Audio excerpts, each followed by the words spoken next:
네, 오늘은 부활절입니다.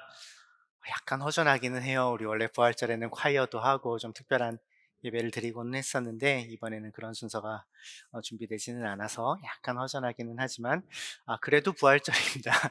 네, 가장 사실은 의미 있는 날이죠. 기독교의 가장 중요한 절기, 명절입니다. 기독교회가 왜 이 부활절을 소중하게 여기냐면, 이 예수님의 부활이야말로 우리의 신앙의 시작점이기 때문입니다. 그분이 죽음의 권세를 이기시고 다시 살아나셨기 때문에 우리에게도 소망이 있는 것입니다. 이것이 우리가 품을 수 있는 모든 소망의 이유입니다. 그래서 우리의 육신의 죽음과 우리도 또한 그분처럼 부활할 것과 관련해서는 작년 4월에 제가 설교한 내용이 있습니다. 이제 유튜브에서 다시 찾아 들어보셔도 좋을 것 같아요. 네. 근데 이번 한 달 동안 우리는 마가복음을 통해서 그 부활하신 예수님, 우리를 찾아오신 예수님이 어떤 분이셨는가를 살펴보고 있죠. 특별히 지난주, 이번 주, 두 주 이어서 마가복음 5장 전체를 살피고 있습니다. 사람들을 찾아가시고 치유하시고 회복시키시는 예수님의 이야기를 듣고 있어요.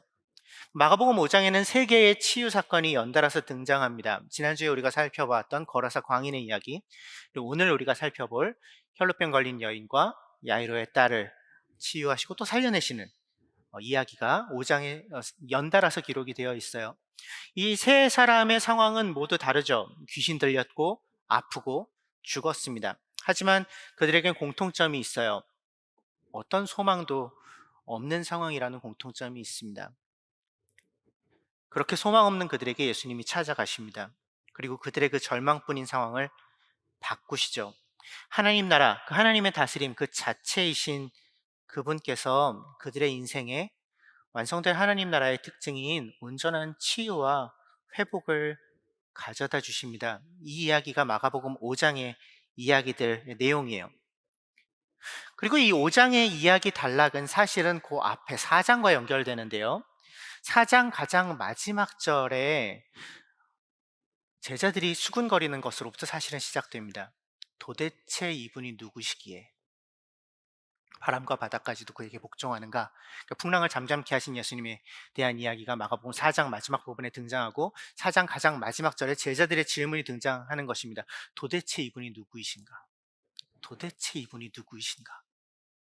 그리고 나서 5장이 이어지는 거예요. 그렇다면 이 5장의 이야기는 어떻게 생각할 수 있죠? 바로 이 질문에 대한 대답으로서 주어지고 있다고 이해할 수 있습니다. 의도가 있는 것이죠. 즉, 이 치유 사건들은 예수님이 누구이신가를 보여주는, 예수님이 누구이신지를 알려주는 굉장히 직접적인 예들이다라고 할 수 있겠습니다. 그래서 이 치유 사건들을 우리가 살펴볼 때 우리가 이 질문을 우리의 질문으로서 함께 품고 읽어나갈 필요가 있을 것 같아요. 이분이 도대체 누구이신가? 예수님은 도대체 어떤 분이신가? 그 제자들이 던졌던 그 질문을 우리의 질문으로 품고 마가복음 5장을 함께 살피기를 원해요. 이분이 도대체 무슨 일을 하러 오신 분이신가? 나와 우리의 삶은 이분으로 인해서 어떻게 바뀔 수 있는가? 이런 질문들 말이죠.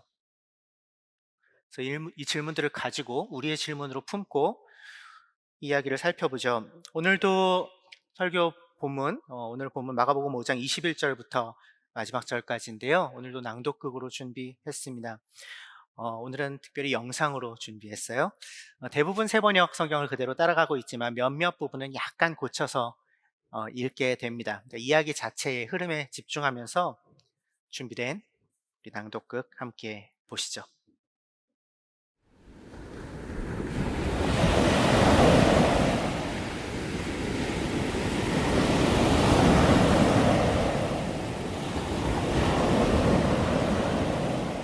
예수께서 배를 타고 맞은편으로 다시 건너가시니 큰 무리가 예수께로 모여들었다.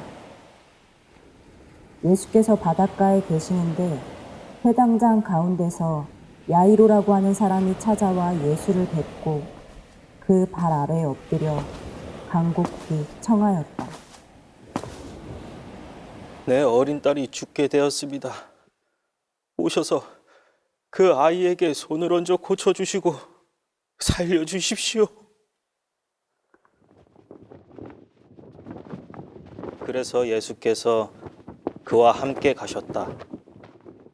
큰 무리가 뒤따라오면서 예수를 밀어댔다.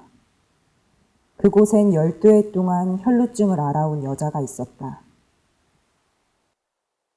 여러 의사에게 보이면서 고생도 많이 하고 재산도 다 없앴으나 아무 효력이 없었고 상태는 더 악화되었다. 이 여자가 예수의 소문을 들었다. 내가 그의 옷에 손을 대기만 해도 나을 텐데 하고 생각했다. 그래서 이 여자는 뒤에서 무리 가운데로 끼어들어왔다.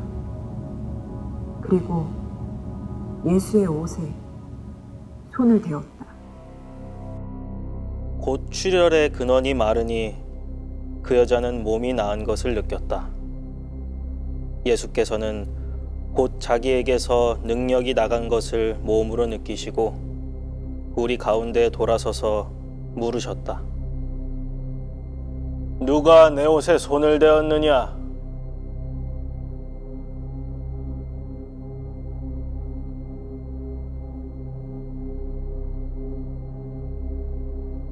제자들이 예수께 무리가 선생님을 에워싸고 떠밀고 있는데 누가 손을 대었느냐고 물으십니까? 하고 반문하였다. 그러나 예수께서는 그렇게 한 여자를 보려고 둘러보셨다. 그 여자는 자기에게 일어난 일을 알므로 두려워하며 떨면서 예수께로 나아와 엎드려서 사실대로 다 말하였다. 그러자 예수께서 그 여자에게 말씀하셨다. 딸아, 네 믿음이 너를 구원하였다. 안심하고 가거라. 그리고 이 병에서 벗어나서 건강하여라. 예수께서 말씀을 계속하고 계시는데 회당장의 집에서 사람들이 와서 회당장에게 말하였다. 따님이 죽었습니다.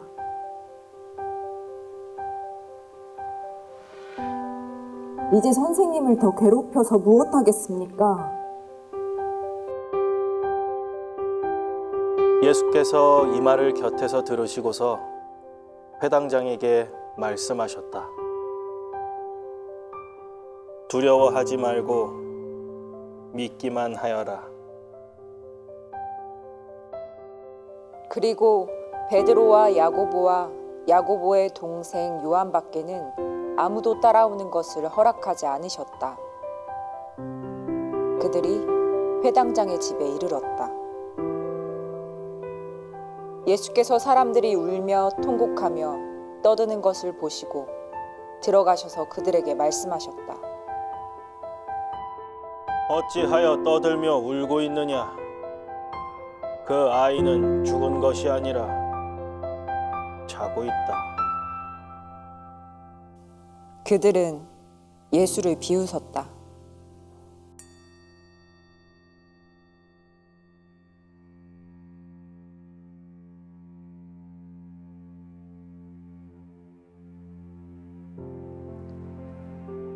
그러나 예수께서는 그들을 다 보내신 뒤에 아이의 부모와 일행을 데리고 아이가 있는 곳으로 들어가셨다. 그리고 아이의 손을 잡으시고 말씀하셨다. 달리다고. 소녀야, 내가 너에게 말한다. 일어나거라. 달리다굼. 그러자 소녀는 곧 일어나서 걸어 다녔다. 그녀의 나이는 12살이었다. 사람들이 크게 놀랐다. 예수께서 이 일을 아무에게도 알리지 말라고 그들에게 엄하게 명하시고 말씀하셨다. 소녀에게 먹을 것을 주어라. 두 여인의 이야기입니다. 한 여인과 한 소녀의 이야기이죠. 한 사람씩 좀 살펴볼까요? 먼저 한 여인을 살펴봅시다. 숨어서 다가올 수밖에 없었던 한 여인이요. 그는 어떤 상황 가운데에 있었나요? 12해 동안 혈루증을 앓고 있었다라고 25절에서 이야기하고 있습니다. 아마도 그가 앓았던 혈루증은 부인과 관련 질환이었을 것 같아요. 계속해서 하혈이 멈추지 않는 그런 증상이었던 것으로 보입니다. 아마도 초경을 지나면서 증상이 발현되었을 확률이 높고요. 그리고 나서 12해가 지난 것이죠. 그러면 이 여인의 나이는 아마 한 20대 중반 정도 됐을 것으로 추정이 됩니다. 당시에 결혼 정년기는 여인의 결혼 정년기는 14세에서 15세 정도였다고 해요. 워낙 평균 연령이 낮았던 시기이기도 하고요. 14세에서 15세에 이제 보통 소녀들은 결혼을 했습니다. 근데 지금과는 달리 이제 결혼을 하지 않는다라는 선택조차 당시에는 할 수가 없는 그런 문화적 배경을 가지고 있었죠. 특별히 여인의 몸이라면 더더욱이나 뭐 경제 활동에 참여하는 것이 거의 불가능했기 때문에 이 결혼을 통해서 이제 삶을 영위해 나가는 것이 사실상 유일한 선택지였던 그러한 시대입니다. 근데 이 여인이 그런데 20대 중반 정도 됐을 거라고 말씀드렸는데 결혼 정년기인 14세, 15세 때 결혼을 할 수 있었을까요? 어린 나이부터 증상이 나타난 것이라면 아마 결혼하지 못했을 것입니다. 근데 좀 더 나이 들어서 결혼을 하고 난 다음에 증상이 나타났다면 아마도 남편에게 버림받았을 가능성도 굉장히 높아요. 왜죠? 이 여인의 이러한 질환은 종교적으로 부정하다고 여겨지는 그러한 질환이었기 때문에 그렇습니다. 레위기 15장 25절에 이렇게 이야기하고 있어요. 어떤 여자가 자기 몸이 불결한 기간이 아닌데도, 생리 중이 아닌데도 여러 날 동안 줄곧 피를 흘리거나 기간이 끝났는데도 줄곧 피를 흘리면 피가 흐르는 그 기간 동안 그 여자는 부정하다. 몸이 불결한 때와 같이 그 기간에도 이 여자는 부정하다. 그러니까 하혈을 계속해서 하고 있는 동안에는 이 여인은 부정한 존재라는 것입니다. 이 여인만 부정한 것이 아닙니다. 이 여인이 누웠던 자리, 앉았던 자리, 그가 닿았던 모든 물건도 부정하고 그 물건들에 닿은 사람들까지도 부정하다고 여기 25장에서는 이야기하고 있어요. 그러니까 종교적인 정결의식이 굉장히 중요했던 이 유대교 사회에서 이 여인은 고립된 존재였을 것입니다. 아무도 그에게 다가가지 않았을 거예요.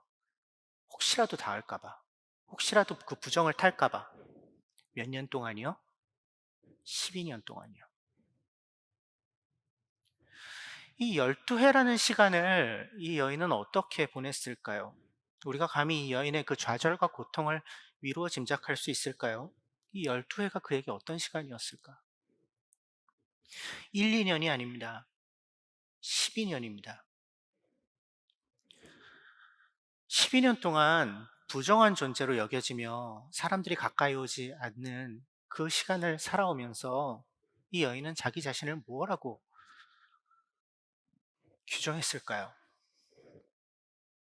아마도 나는 부정한 존재야라고 그런 자기 정체성이 완전히 뿌리 박히기 있을 것입니다. 그러기에 충분한 시간이죠.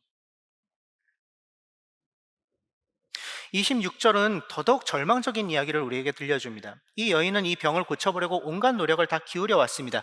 여러 의사를 전전하며 고생했다 이렇게 표현하고 있죠. 많은 의사들을 만나봤어요. 누가 혹시 이 병을 고쳐줄 수 있을까 기대하면서. 성공했나요? 아니요, 실패했습니다. 결과는 재산도 다 없어지고 상태는 더 악화되었다라고 이야기하고 있죠. 이 여인은 이제 돈도 없어요. 더 이상 의사를 찾아갈 수가 없습니다. 나을 기미는 보이지 않아요. 상태는 더 악화되어 갑니다. 더 이상 기댈 곳도 없습니다. 더 이상 소망도 없습니다. 절망하지 않을 수 없는 상황입니다. 방법이 없어요. 근데 이 여인이 이 예수님에 대한 소문을 듣습니다. 27절. 예수님에 대한 소문을 들어요. 언제 들었을까요? 무슨 소문이었을까요? 아마 예수님이란 분이 계신데 온갖 병을 낫게 해주시는 치유자시다 이런 소문을 들었겠죠. 그러니까 이 절망적인 상황 속에서 이 놀라운 능력을 가진 치유자가 계신다라는 그 소식은 이 여인에게 기대감을 심어 주었을 것입니다. 어쩌면 이분이 내 병을 낫게 해주실 수 있을지도 몰라. 이분을 만날 수만 있다면 이 오랜 고통에서 벗어날 수 있을지도 몰라. 시간이 지날수록 아마 그 간절함이 더해졌겠죠. 그래서 어느 생각까지 이르는 거예요? 그분의 옷자락에라도 손을 댈 수만 있다면, 옷만 한번, 옷 끝이라도 만져볼 수 있다면 내 병이 나을 수 있을 것 같은데. 근데 이 여인이 그 예수를 찾아 나설 수 있습니까? 그 예수께 다가갈 수 있나요? 없죠. 왜? 부정한 존재니까요. 온 동네에 다 알려져 있는, 그러니까 지금처럼 익명성을 가지고도 살 수 있는 그러한 시대가 아닙니다. 대부분의 사람들은 자기가 났던 동네에서 살다가 죽던 그런 시대예요. 불과 사실은 몇십 년 전만 해도 우리나라도 마찬가지였고 2000년 전이에요. 그러니까 이해하시죠? 그러니까 자기 부모의 직업을 그대로 물려받아서 평생을 살던 대부분의 사람이 그렇게 살았습니다. 자기가 난 동네에서 사실은 그 동네의 범주를 평생 동안 한 발자국도 나가지 않은 게 당연했던 그런 시대였어요. 근데 이 여인은 그 예수님에 대한 소문을 들었지만 그 예수님을 찾아 나설 수는 없죠. 여인 혼자서 여행할 수도 없고요. 부정한 존재이기 때문에 더더욱 그렇죠. 그런데 이 여인이 소식을 들은 것입니다. 그분이 이 동네에 오신다는 거예요.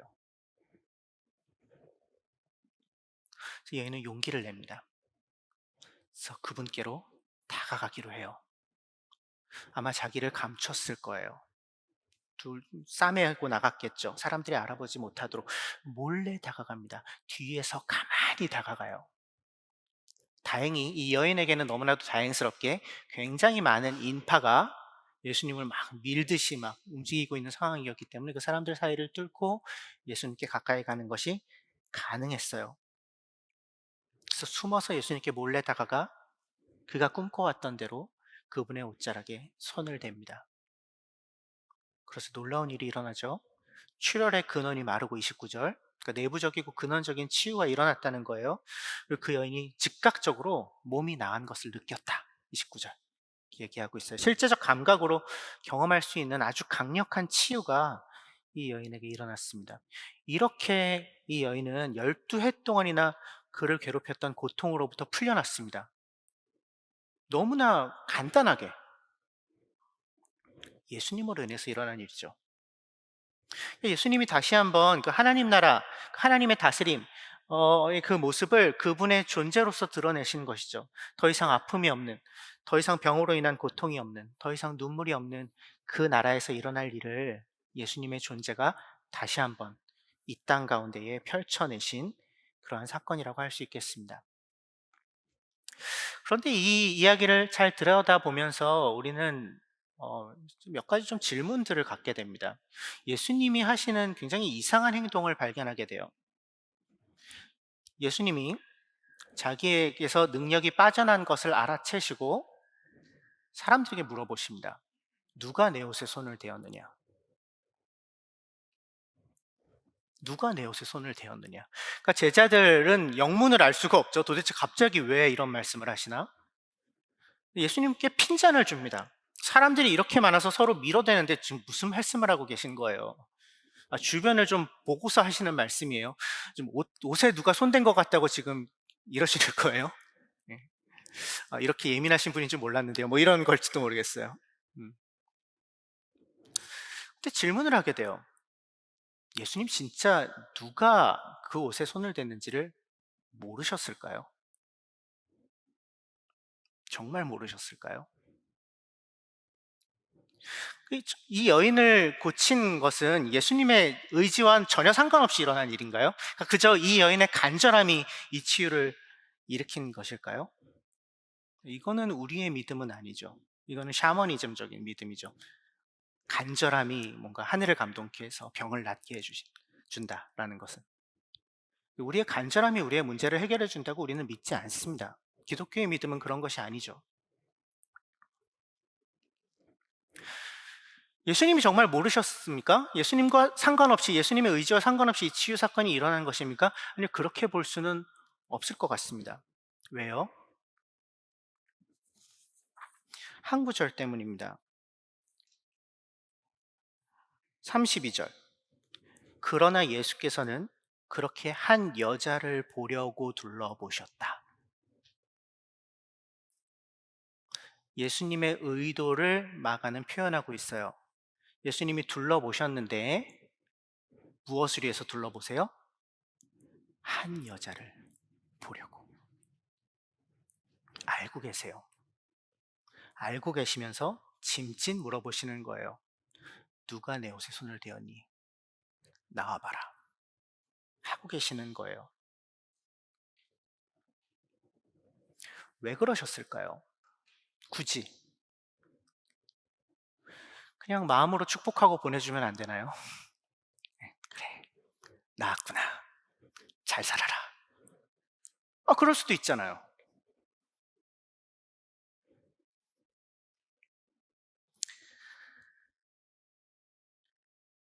근데 예수님은 그럴 수가 없으셨던 것입니다. 예수님은 이 여인을 앞에 나서게 해야만 했어요. 사람들에게 드러나게 해야만 했습니다. 왜요? 이 여인의 보이지 않는 필요까지도 돌보시기 원하셨기 때문이죠.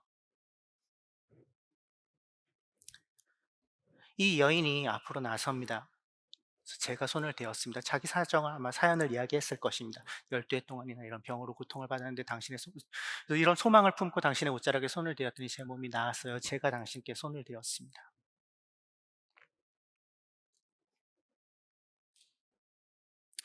예수님이 그에게 말씀하십니다. 따라.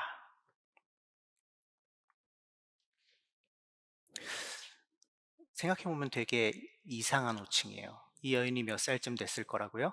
20대 중반쯤 되었을 것이고 예수님은 몇 살이에요? 31예요. 대여섯 살 차이밖에 안 나요. 네, 따라 이렇게 부르는 거예요. 그러니까 너무 다정하고 너무 사랑스럽게 이 여인을 부르시는 거예요.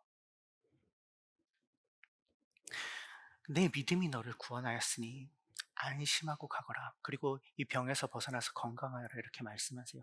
예수님 뭘 하고 계신 것입니까? 이 여인은 이제 더 이상 병에 걸려 있지 않다. 이 여인은 치유되었다. 하나님의 은혜가 이 여인에게 임했다. 이 여인은 이전과는 다른 존재가 되었다. 더 이상 부정하지 않다. 라는 것을 사람들에게 이야기하시는 거예요. 이게 이 여인의 숨겨진 필요였기 때문에. 왜? 부정한 존재라고 손가락질 당하고 있었으니까. 이 정결에 대한 율법 때문에 사람들의 어떤 시선, 평가, 손가락질이 이 여인에게 계속 향하고 있었죠. 지난 12년 동안. 그가 속한 마을 공동체 안에서 부정한 여인으로 그냥 인식되어 있었던 상태입니다. 가까이에서는 안 될 존재라는 손가락질을 계속해서 당하고 있었던 상태예요. 근데 이 질병은 부인과 질환이에요. 그러니까 드러내놓고 치유를 주장하기가 쉽지 않습니다. 그러니까 증명해내야 될 책임이 이 여인에게 있어요. 나는 이제 더 이상 아프지 않아요 라고 이 여인이 자기 입으로 사람들한테 말한다고 해도 그것을 사람들이 믿지 않았을 가능성은 대단히 높습니다. 그래서 예수님께서 굳이 이 여인을 앞으로 불러내셔서 이 여인은 더 이상 부정하지 않다. 이 여인에겐 온전한 치유가 임했다. 이 여인은 이제 깨끗하다. 더 이상 이 여인을 부정한 존재라고 손가락질하지 말아라. 라고 자유케 해주시는 것이죠. 이 여인이 치유됐다는 것을 공개적으로 선포하고 계신 것입니다. 그 손가락질로부터 자유해지는 것이 이 여인의 숨겨진 필요였기 때문이죠. 드러난 필요는 분명해요. 몸이 아픈 거였고, 숨겨진 필요는 부정한 존재라는 손가락질로부터도 자유해지는 것. 예수님이 그것까지도 보시고 짐짓 물어보시는 거예요. 다 알면서 누가 내 옷에 손을 대었느냐.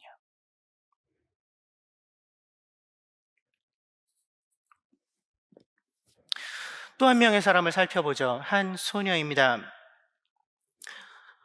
사실은 이 두 개의 이야기는 연결되어 있어요. 이 소녀의 이야기가 사실은 이 앞과 뒤에 자리를 잡고 있고 중간에 이 여인의 이야기가 등장하죠. 이 소녀의 상황은 어떻습니까? 이 소녀는 예수님께 나올 수조차 없습니다. 죽어가고 있었기 때문에. 그래서 그의 아버지가 대신 예수님께 나아가요. 그 아버지는 야이로라고 이름이 소개되어 있고 직업이 뭐래요? 회당장이었대요. 회당을 책임지는 회당의 장이었대요. 대표 목사였다는 얘기예요. 종교적으로 존경받던 지도자예요. 사회 지도층입니다. 바리새파였을 가능성이 높습니다. 근데 바리새파는 어떤 사람들입니까? 예수님의 대표적인 반대 세력들입니다. 그런데 그 야이로가, 회당장이, 존경받던 종교적 지도자가 예수님께 나와 엎드려서 요청하고 있는 것입니다. 선생님, 제발 내 딸을 좀 살려주십시오. 내 딸이 죽게 되었습니다. 죽어가고 있습니다. 제발 오셔서 손을 얹어주시고 치료해 주십시오. 간곡하게 간청하고 있는 것입니다. 어쩌면 이 요청으로 인해서 그는 그가 쌓아왔던 평판들을 다 잃어버릴지도 몰라요. 그 바리새파 안에서 그가 가지고 있었던 어떤 지위들을, 종교적인 지위, 사회적인 지위들을 잃어버릴 수도 있는 그런 상황입니다. 그들은 예수님을 인정하지 않았으니까. 그것을 무릅쓰고 이 아버지는 딸을 살리기 위해 예수님께 나와 엎드리고 간청하고 있는 것이죠. 예수님이 그를 따라가시죠. 그의 집으로 가십니다. 그리고 중간에 가는 길에 이 사건이 일어나는 거예요. 그 앞에 우리가 살펴봤던 이 여인을, 혈로병 걸린 여인을 고치시는 사건이 일어난 거예요. 근데 이 사건으로 인해서 시간이 지체됐죠.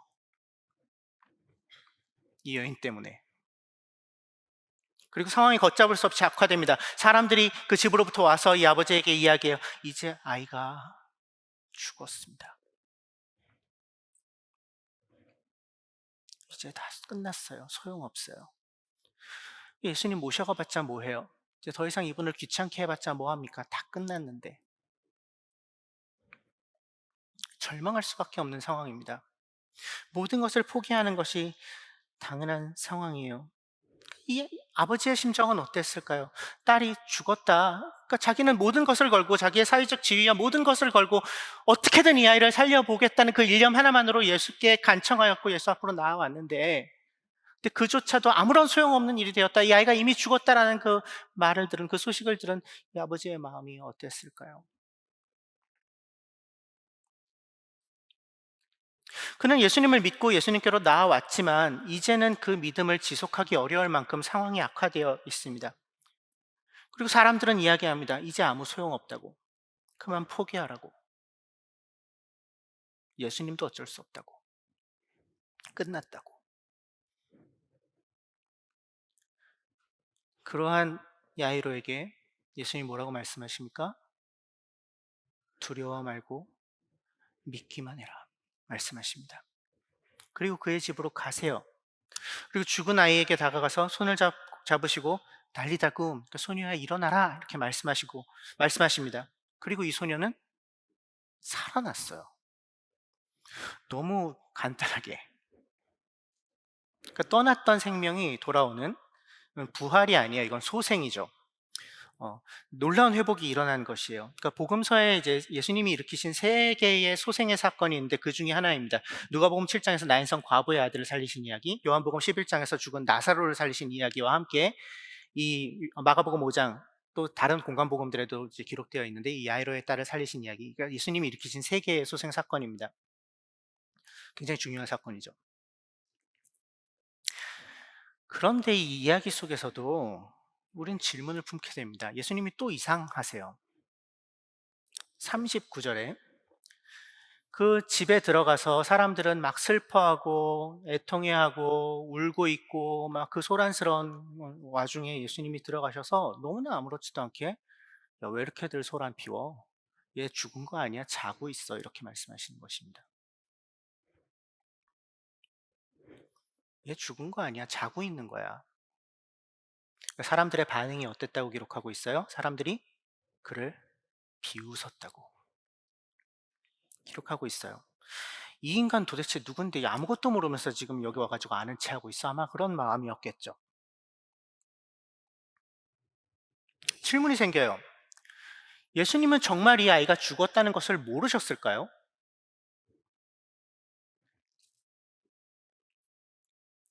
아니요, 알고 계셨습니다. 어디서 그것을 알 수 있죠? 정말 예수님 말씀하신 것처럼 죽은 게 아니라 자고 있는 거였다면 예수님은 그냥 그동안 이렇게 오셨던 대로 사람들 데리고, 제자들 다 데리고 그냥 자연스럽게 가서 야 일어나 이렇게 깨우시면 되는 거였거든요. 근데 어떻게 하세요? 이 아이가 죽었다는 소식을 듣자 예수님이 자기를 따라오던 무리를 정리하세요. 세 명의 제자들만 데리고 가십니다. 베드로와 야고보와 요한. 그래서 그 아이의 방에 들어갈 때 이 일행은 총 6명이었어요. 예수님, 3명의 제자들, 이 소녀의 부모 둘. 그 6명이 전부입니다. 아주 소수의 사람들만 데리고 이 사건을 보여주십니다. 아이를 되살리시는 사건을요. 예수님 알고 계셨던 거예요. 그분은 자신이 무엇을 해야 하는지를 알고 계셨습니다. 근데 그 일은 비밀스럽게 해야 하는 일이었어요. 그래서 사람들에게 알리기를 원하지 않으셨던 거예요. 이 아이가 소생했다는 것을. 굳이 말씀하시는 것입니다. 이 아이 죽은 거 아니야. 자고 있는 거야. 사실은 거짓말이에요. 하얀 거짓말이죠. 왜 굳이 그렇게 하셔야만 했을까요? 42절에서 그 힌트를 발견할 수 있습니다. 마가는 굳이 이 소녀의 나이를 밝히고 있어요. 몇 살이라고요? 12살. 아까도 근데 말씀드렸죠. 이 당시 결혼 적령기가 몇 살이라고요? 14세에서 15세. 그러니까 이 소녀는 12살 이 소녀는 결혼할 때가 그렇게 많이 남아 있지 않은 그런 나이예요. 그런데 생각해 봅시다. 이 소녀가 죽었다가 살아난 애야. 이런 소문이 나면 어떤 일이 벌어졌을까요? 과도한 관심의 대상이 되었을 것이 분명합니다. 우리는 이러한 비슷한 일이 일어났던 예를 알고 있어요. 나사로의 예입니다. 요한복음에서 살아났던.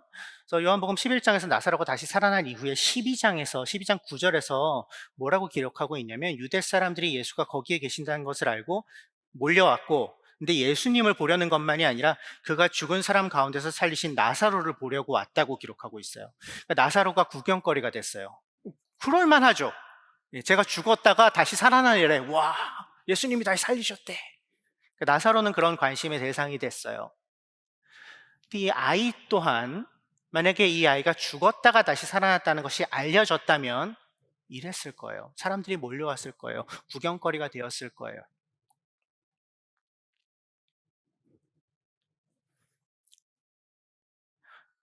일상을 잃어버렸을지도 몰라요. 평범한 삶을 영위하기 어려워졌을지도 모릅니다. 그래서 예수님이 굳이 하얀 거짓말을 하고 계신 거예요. 이 아이는 죽은 것이 아니다. 자고 있다. 그러니까 깨우면 된다. 사람들이 비웃었지만 근데 실제로 이 아이가 다시 일어나서 걸어다니기 시작하니까 공식적으로는 어떻게 받아들여졌겠어요? 사람들에게 아 진짜 자고 있었나 보다. 우리가 잘못 알았나 보다. 뭔가 착오가 있었나 보다. 역시 예수님이 사람을 깨우기도 잘하시네. 뭐 이런. 공식적으로 이 아이는 그냥 깊이 잠들었다가 깨어난 것이 되었을 것입니다. 왜요? 43절. 이 일을 아무에게도 알리지 말라고 엄히 명령하시거든요, 예수님이. 그 안에 아이의 방에 들어갔던 6명에, 그러니까 5명에게, 예수님을 제외한 5명에게 이 일을 아무에게도 알리지 마라. 그렇게 예수님은 이 소녀의 보이지 않는 필요를 돌보신 거죠. 그 아이를 불필요한 관심, 과도한 관심으로부터 보호하신 것입니다. 그 소녀의 앞으로의 일상을 지켜내기 위해서, 그의 평범한 삶을 지켜내기 위해서.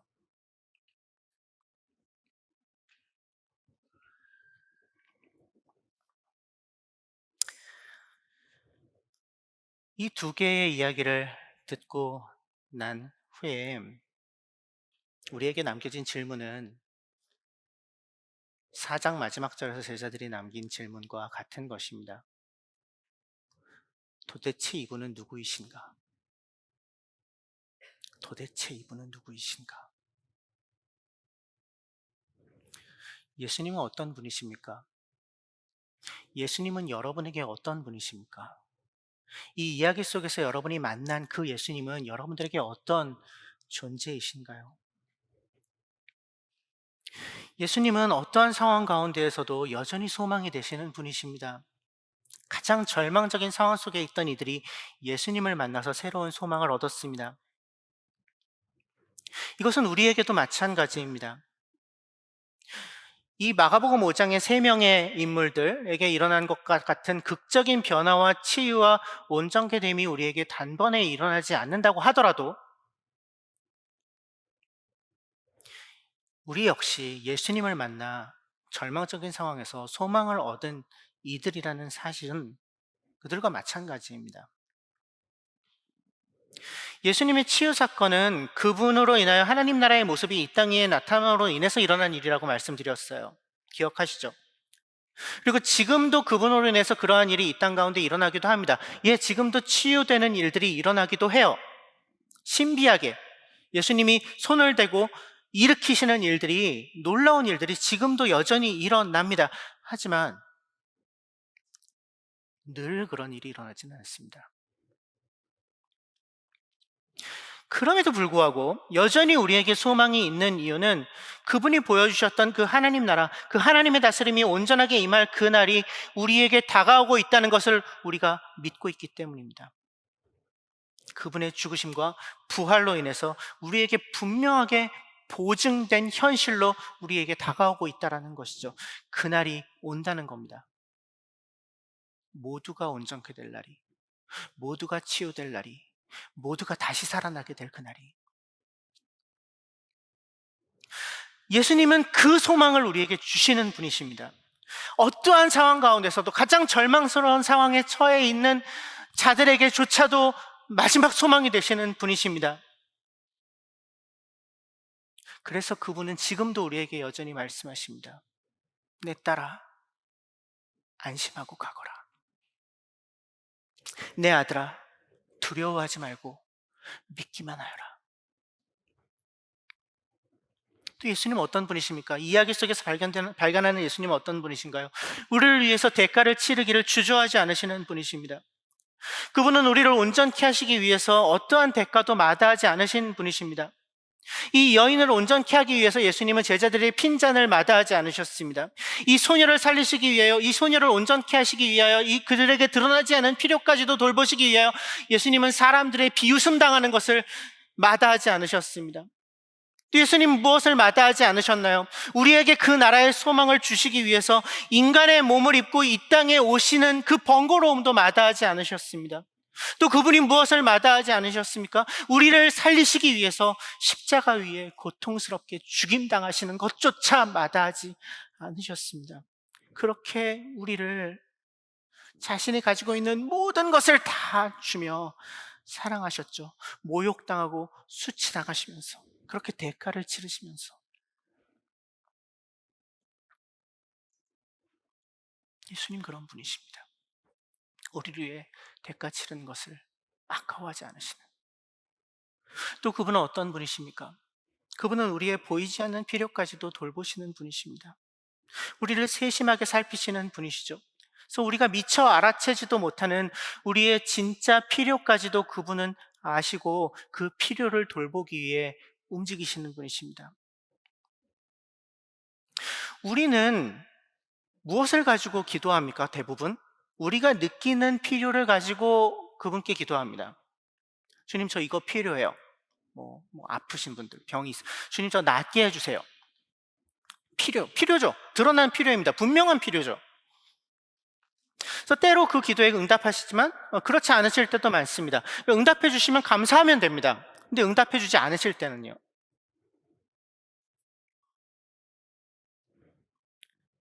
그때는 그분이 나에게 어떤 분이신지로 우리가 다시 돌아가야겠죠.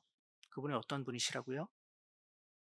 나의 드러나지 않은 필요까지도 돌보시는 분이시라고요.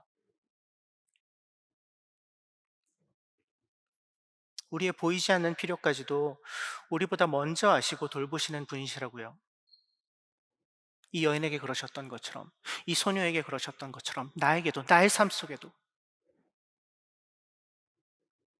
때로 그분의 그런 움직이심은, 우리의 그 숨겨진 보이지 않는 필요를 돌보시는 그분의 움직이심은 매우 급작스럽거나 의외의 모습으로 우리에게 다가오기도 합니다. 사실은 좀 이상한 방식으로, 예상하지 않았던 방식으로, 때로는 내가 원하지 않았던 방식으로, 상식을 뭔가 깨뜨리는 방식으로.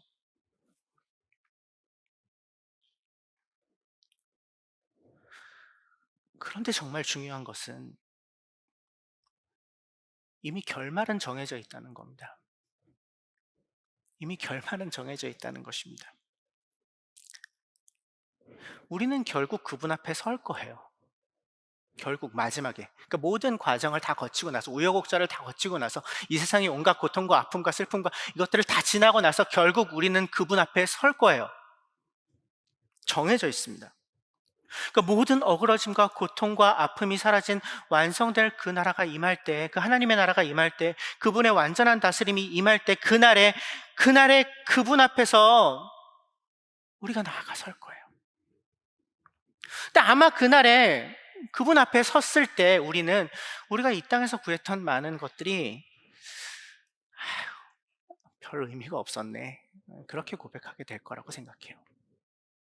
별로 중요한 거 아니었네, 그냥 과정이었네, 그 결말을 향한 길 위에 그냥 스쳐 지나가는 바람 같은 거였네, 그냥 흘러가게 두면 되는 거였네. 결말은 정해져 있으니까요. 그분 앞에 설 거니까요. 우리가 이 사실을 어떻게 믿을 수 있어요? 그리스도의 부활로 인해서 그것을 믿을 수 있어요. 그 부활이 그 사실을 우리에게 확증해 주는 증거죠.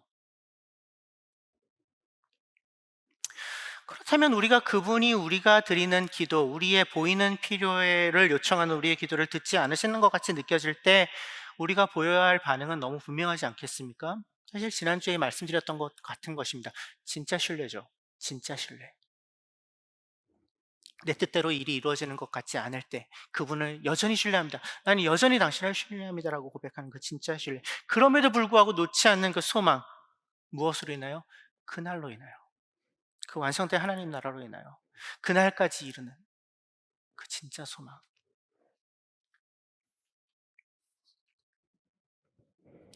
기억하십시오. 예수님은 우리의 보이지 않는 필요까지도 아십니다. 그 필요까지도 돌보십니다. 나는 알아채지 못해도 내 진짜 필요를 그분은 알고 계세요. 결국 채우세요. 결국 온전케 하세요. 결국 살려내실 겁니다.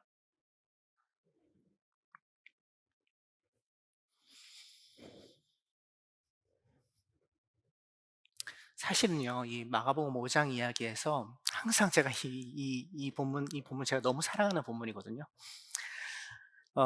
근데 이 본문에서 늘 항상 읽을 때마다 제 마음을 뭉클하게 만드는 대목은 사실 지난주, 이번주에 여러분들한테 말씀드렸던 거 다 아니고요.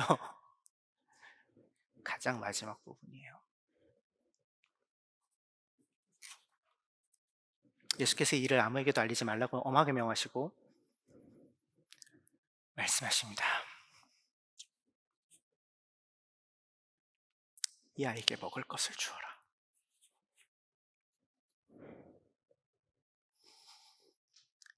야, 얘 배고플 거야. 밥 줘라.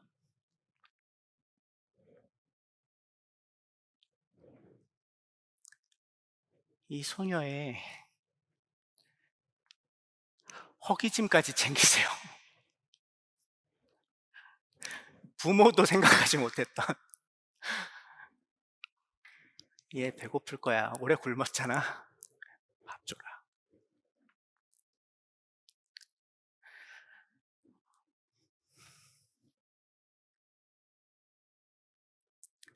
저는 이 예수님이 너무 좋아요.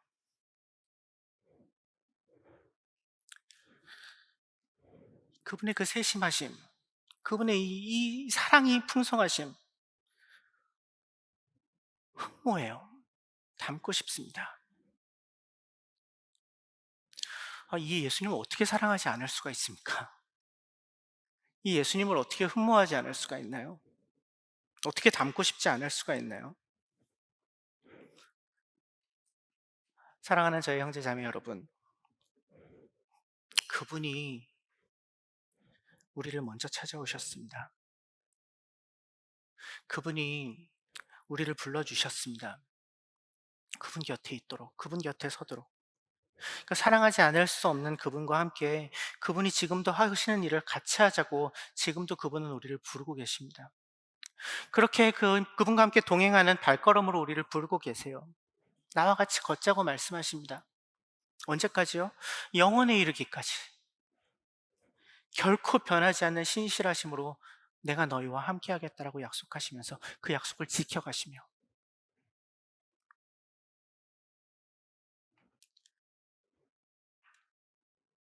우리의 드러난 필요와 드러나지 않은 필요까지도 채워가시면서 완성에 이르게 하는 발걸음을 함께 걷자고 우리를 초청하고 계십니다. 그 사랑 많으신 분에 대한 더 깊은 사랑을 우리가 더 알게 되기를 소망해요. 그분을 더 흠모하기를 소망해요. 그래서 그분과 더욱 가까이 붙어서 그분과 함께 걸어가고 그 과정 가운데 그분을 더욱 닮아가는 우리가 되기를 간절히 간절히 소망합니다. 오늘도 우리를